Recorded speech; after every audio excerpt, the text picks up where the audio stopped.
Күлсөң жеңил ойлошот. Ыйласаң алсыз дешет. Адамдар ар бир учурда сага карата сындарды тагышат, сөз түрдө. Бирдей градуста тегиз болсоң, неге тегиз дешет. Кичине кыйшыктыгың болсо, бул түз эмес өзү дешет. Иштей турган болсоң, бир иш кыла турган болсоң, көз артышат, көзү тиет, сөзү тиет. Эс алсаң жалкоо дешет, кичинеси албай десең жалкоо дешет бүгүн, а?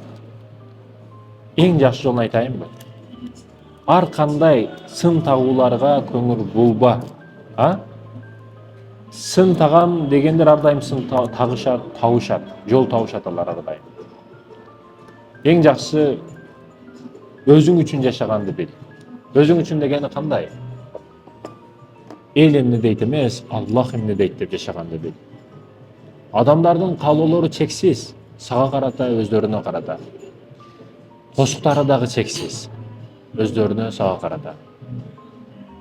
Адамдарды деп жашасаң, адашасың. Аллах тааласынын көзөп жашасаң, ар дайым берекет аласың, алкыш аласың, ийгиликке жетесиң. Таквалар ийгиликке жетүүчүлөр.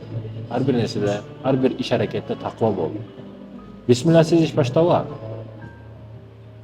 Алхамдулиллахсыз ишти бүтүрбө. Ортосунда ой жүгүрт сөз түрдө. Процессин кандай келди? Арамадалар адашып кетпедиби? Маани бер.